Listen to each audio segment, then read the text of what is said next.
Reflexive relation, क्या reflexive relation पहले लिख लेते हैं, है ना। A relation R is said to be, A relation R is said to be reflexive. A relation R is said to be reflexive on set A. क्या हुआ, कोई दिक्कत? No sir. On set A, if every element of set A, if every element of set A, जो बगल में बोल रहा है उसको बंद करो, बोलो कि हमको चौपट मत करो, नहीं तो बाहर जाकर बात करो, ठीक है।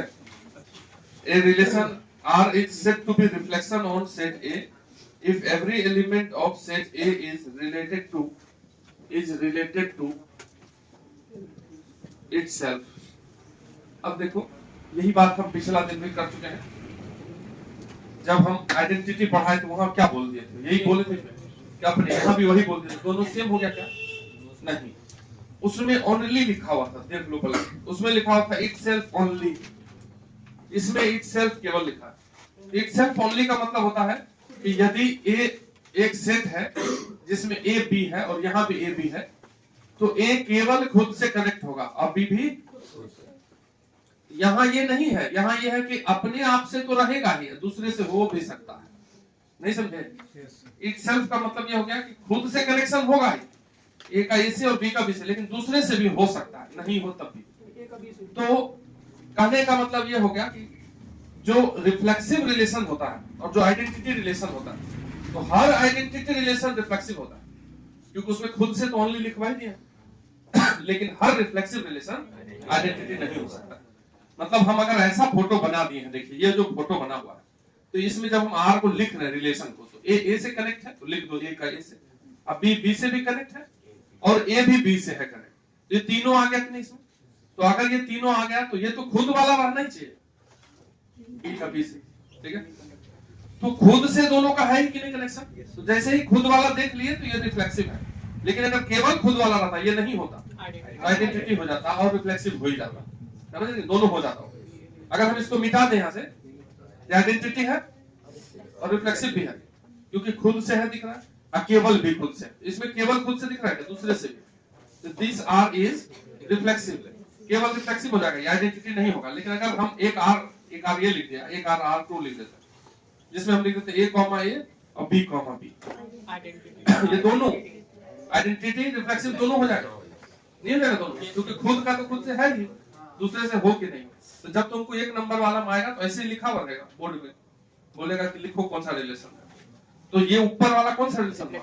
रिफ्लेक्सिव, ये दोनों आइडेंटिटी रिफ्लेक्सिव दोनों, समझने की बात। ये इटसेल्फ लिखा है केवल और उसमें ओनली लिखा हुआ था कल, तो दोनों में अंतर है। एक पॉइंट इसके नीचे लिख लीजिए, every identity relation is a reflexive relation,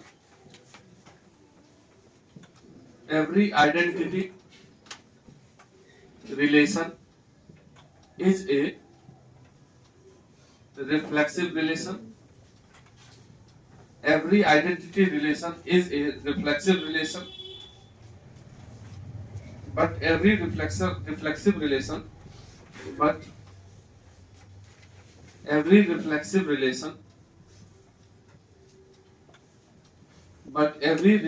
relation is not an identity relation.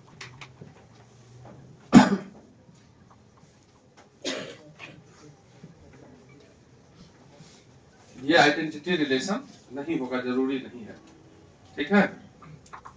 Flexible relation का मतलब क्या होता है कि खुद का खुद से रिलेशन होना चाहिए। ऐसे भी एक पॉइंट और लिख लो इसके नीचे कि if R from A to A, मतलब relation from A to A, if relation from A to A is reflexive relation, अगर ये एक reflexive relation है, is reflexive relation,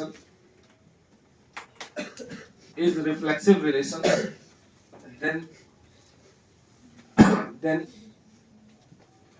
A comma A जरूर उस रिलेशन में रहेगा, मतलब खुद का खुद से रिश्ता जरूर उस रिलेशन में रहेगा, for all A belongs to A, जो ए सेट में बैठा हुआ एलिमेंट है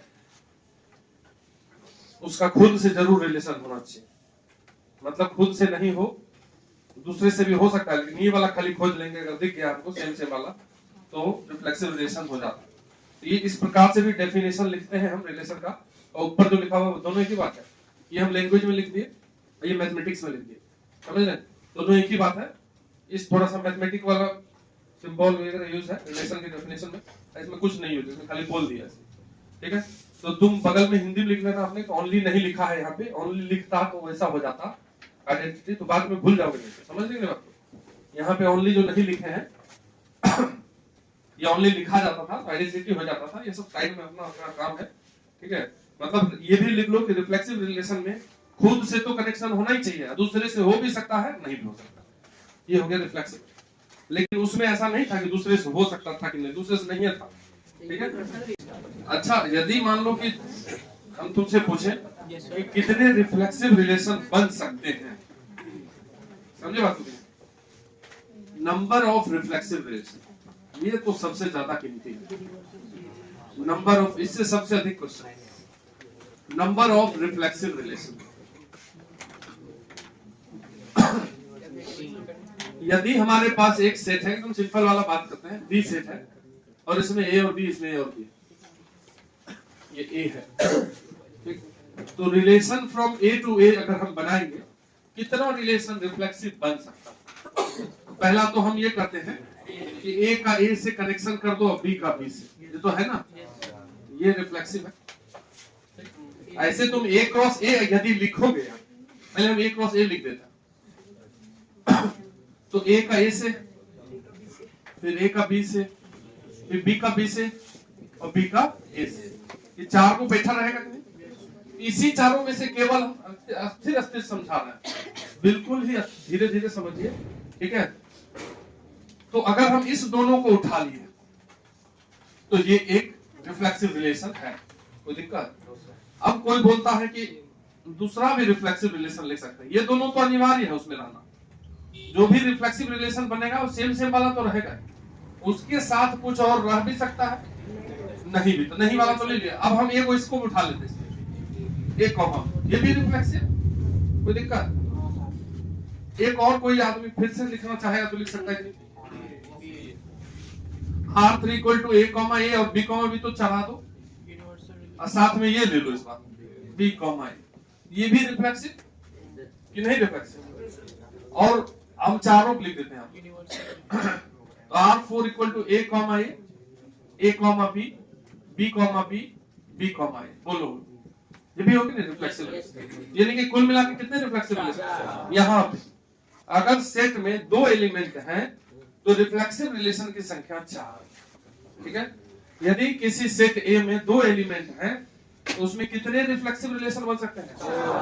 4। तो इसी को हमको जनरलाइज करना पड़ेगा, समझ रहे बात क्या बोल रहे? तो देखिए, नंबर ऑफ रिफ्लेक्सिव रिलेशन, आप फिर से समझो, ठीक है। Number of reflexive relation that can be defined from set A to A, ठीक है, that can be defined on set A, लिख देते हैं हम। ऑन सेट ए का क्या मतलब होता है? फ्रॉम ए टू ए, ठीक है। कितने रिलेशन रिफ्लेक्सिव बन सकते हैं इस ए सेट से ए सेट के बीच में, जब ए सेट में दो एलिमेंट हैं? तो इसको थोड़ा सा हम कभी कभी वो किसी दोपहर वाला बैच में काउंटिंग बताए थे, कोई बैठे होंगे जो बोले थे स्टेशन जाना है, बगदी जाना है, तो फिर ऐसे प्रोडक्ट जाता है, हो जाता है। तो एक रूल होता है काउंटिंग का, अब उस पे नहीं जाते, टाइम फिर खत्म हो जाएगा सब। डायरेक्ट थोड़ा सा समझ लो, थोड़ा तुम लोग ऐसे भी आजकल मोबाइल के जमाने में ऑनलाइन वगैरह पढ़ते रहते, तो थोड़ा मोड़ा काउंटिंग सब समझ रहा है, नहीं समझ रहा है तभी समझने की कोशिश कीजिए। देखिए, अब जैसे पीएमसी का बेसिक कॉन्सेप्ट है ये, कि यदि ए है यहाँ, तो अगर हमको कनेक्ट करना है तो ए से कनेक्ट होगा ही। देखो इधर ध्यान से, बोलना है ही नहीं, ठीक है।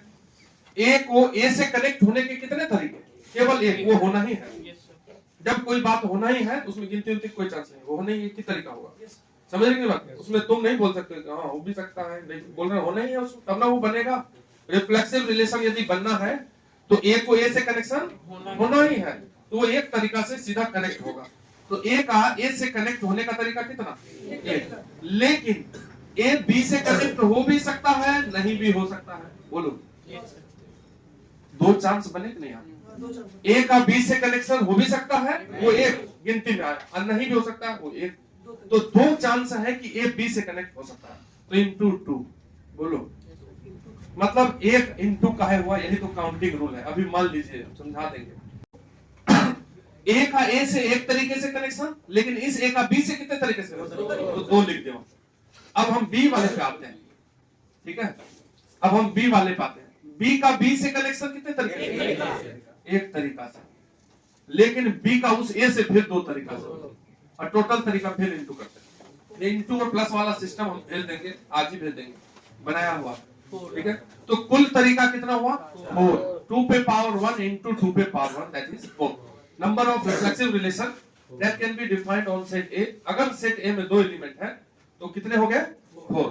संख्या बढ़ाओ थोड़ा सा, ठीक है? यदि ए सेट में, अब हम आते हैं कि इफ ए सेट में 3 एलिमेंट दे देते, ए और ए सेट, ए बी से, अब लिख रहा है काहे के लिए? समझ लो बात, ठीक है? तो अगर ए से ए में रिफ्लेक्सिव रिलेशन बनना है, number of reflexive relation that can be defined on set A।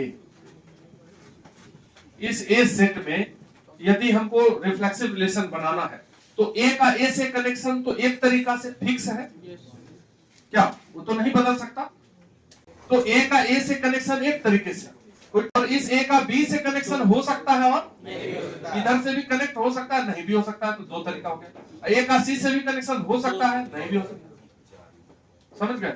अब B से आते हैं, तो B का A से कनेक्शन हो भी सकता है, नहीं भी हो सकता, लेकिन B का B से कनेक्शन होगा, लेकिन फिर B का C से कनेक्शन हो भी सकता है, नहीं भी हो सकता। फिर C से देख लो, C का A से कनेक्शन B से भी हो सकता है, नहीं हो सकता, लेकिन C का C से हो। तो ये हो गया 2 पे पावर 2 इंटू 2 पे पावर 2 इंटू 2 पे पावर, कितना हो गया? 64 रिलेशन हो गए, ठीक है? अब ये हम 2 वाला देख लिए, अब 3 वाला देख लिए, अब n वाला देख लेंगे, हो जाएगा फॉर्मूला। इसको लिख लीजिए पहले, तब देखेगा। तो देखो, बना दिए फॉर्मूला। देखो जब A में 2 एलिमेंट है, 2 एलिमेंट है, तो नंबर ऑफ रिफ्लेक्सिव रिलेशन 2 पे पावर 1। जैसे 2 एलिमेंट है ना, तो इससे एक घटा दो, एक, तो 2 पे वही पावर होगा। 2 पे पावर 1 और 2 पे पावर 1, 2 को है तो 2 बार इंटू कर दिए। जैसे 3 है, देखो, तो 2 पे पावर 2 होगा, पहले पता चल गया। कितना बार इंटू? 3 बार, जब वो एलिमेंट है, समझे के बाद 2 पे पावर 1 इंटू फिर से 2 पे पावर 1, क्योंकि 2 एलिमेंट है तो 2 पे पावर तो लेना ही है। 2 पे पावर जितने एलिमेंट है उससे एक कम, और जितना संख्या है उतना बार इंटू। जैसे यहाँ 3 है तो 2 पे पावर 2 और 3 बार इंटू। इसी प्रकार से हम लिखते हैं कि इफ A सेट में यदि n एलिमेंट हो जाए, तो if set A has n elements, if set A has n elements, अगर किसी सेट में n एलिमेंट्स हो जाए, ऐसे तो तुम इसको निकाल भी सकते हो। यदि मान लो कि इसमें A सेट है और यहाँ A1, A2, A3 से लेकर के AN है, इसमें भी A1, A2, A3 से लेकर के AN। तो अगर तुम फॉर्मूला बनाना चाहते हो यहाँ भी, तो ये इस A1 का A1 से कनेक्शन कितना? 1। अब बाकी सबसे 2 2। अगर तुम लिखना चाहते हो, ये देखो लिखा हुआ है, number of reflexive relation that can be defined on set A। यहाँ पे यदि इसमें n एलिमेंट है तो तुम लिखोगे कि देखिए A1 का A1 से एक तरीका से कनेक्शन, A1 का A2 से 2, फिर A3 से भी 2, फिर A4 से भी 2, कहां तक? AN तक। तो इसमें एक तो एक है, ये क्या को हुआ? ये n-1 ही को हुआ ना, तो ये जो है n-1 टाइम्स हुआ, n-1 टाइम्स, यानी कि 2 to the power n-1 अगर इंटू करेंगे। अब इसी प्रकार से दूसरे से भी सोचोगे, यदि बोलो तुम ही लोग बोलो, अगर हम दूसरे से सोचे मतलब A2 से, तो A2 का A1 से कितना 2, लेकिन A2 का A2 से बाकी सबसे फिर 2 ये फिर n-1 टाइम्स। बोलो इसी प्रकार से ये इनटू होते A3 वाला होगा, फिर AN वाला होगा कि नहीं होगा? AN वाला अगर लिखोगे तो AN का A1 से 2 तरीका, AN का A2 से 2 तरीका, AN का यहाँ जो AN-1 होगा उस वहां तक में 2 तरीका, लेकिन लास्ट वाला लास्ट से 1 तरीका। तो हम लिखेंगे 2 into 2 into 2 लगातार, लास्ट में 1 लिखेंगे, ये भी n-1 टाइम। बोलो अब यहाँ इसको सॉल्व करोगे यदि तो 2 पे कितना पावर है? n-1 है कि नहीं? ये एक छोड़ के सब 2 है, इसमें n को संख्या है तो एक 1 है, अब बाकी n-1 को कितना है? 2 है। तो 2 को अगर 10 बार गुना करेंगे तो 2 पे पावर 10, 2 को अगर n-1 बार इंटू करेंगे तो 2 पे पावर n-1, वो भी 2 पे पावर n-1, सब 2 पे पावर n-1। कितनी बार ये n बार, तो 2 पे पावर n-1 और उस पे पावर n, दैट इज 2 पे पावर n into n-1, यही हुआ। तो अगर if set A has n element, अब याद करवाए थे क्या? ये तो हो गया, बना दिया। याद करवाए कि यदि सेट A में 2 एलिमेंट था तो 2 पे पावर 1 घटा कर, यदि सेट में n एलिमेंट है तो 1 घटा दीजिए, 2 पे पावर n-1, और उसको कितनी बार इंटू, जितना एलिमेंट है n टाइम्स इंटू 2 पे पावर n-1, 2 पे पावर n-1, याद कर लिए 2 पे पावर n, ये n टाइम्स, दैट इज 2 पे पावर n-1 पे पावर n। तो यही हो गया total number of reflexive relation, 2 पे पावर n into n-1। यदि किसी A सेट में n एलिमेंट हैं तो कितने रिफ्लेक्सिव रिलेशन? 2 पे पावर उतना एलिमेंट लिख दो n, और उससे घटा के सिर्फ इंटू कर दो। यदि एक सेट में 4 एलिमेंट है 1 2 3 4, तो नंबर ऑफ रिफ्लेक्सिव रिलेशन 2 पे पावर 4 और उससे कम 3, 2 पे पावर 12। याद कर लो ऑब्जेक्टिव के लिए। अगर किसी को नहीं आ रहा है तो अभी तो याद करके फिर से रिपीट मार के लेक्चर देख के समझ सकते हैं। समझ कितनी बात? अगर ये सब पूछेगा बोर्ड में भी ऑब्जेक्टिव में पूछेगा, ठीक है? और अगर किसी मैट्रिक्स बोल रहे, किसी सेट में 5 एलिमेंट, तो number of reflexive relation 5 into 4, 2 पे पावर 20, ठीक है? तो तुमको दिमाग को बताना पड़ेगा बार-बार। अब ये फाइनल नोट हो जाए रिफ्लेक्सिव रिलेशन। अगर एक सेट है इसमें 3 एलिमेंट है, 3 छोड़ो, हाँ 3 ही दे दो हल्का वाला, तो नंबर ऑफ रिफ्लेक्सिव रिलेशन कितने होंगे? जल्दी बोलो बोलो। 2 पे पावर 3 बोल रहा है। जितने एलिमेंट है उतना लिख दीजिए और उससे 1 घटा दीजिए, ये बोले थे क्या? 2 पे पावर 6, 64 यहाँ निकाल के भी दिखाए थे। 2 पे पावर 2 इंटू 2 पे पावर 2 इंटू 2 पे पावर, तो 64 होंगे। तुम number of non reflexive relation कितने होंगे? टोटल रिलेशन कितने होते हैं? 2 पे पावर 3 इंटू 3, अभी आते ही बताएं। 2 पे पावर 9, जो एलिमेंट का संख्या है उतना दोनों का इंटू कर दीजिए, ये टोटल हुआ माइनस जो है आंसर। तो 2 पे पावर 9 कितना होता है? 5 से 12 माइनस, ये आंसर हो जाए। ठीक है, बैठो, ये भी लिखो, ये पॉइंट लिखिए, इसको लिखिए, इसको ये ब्लू वाला जो लिखा हुआ है पूरा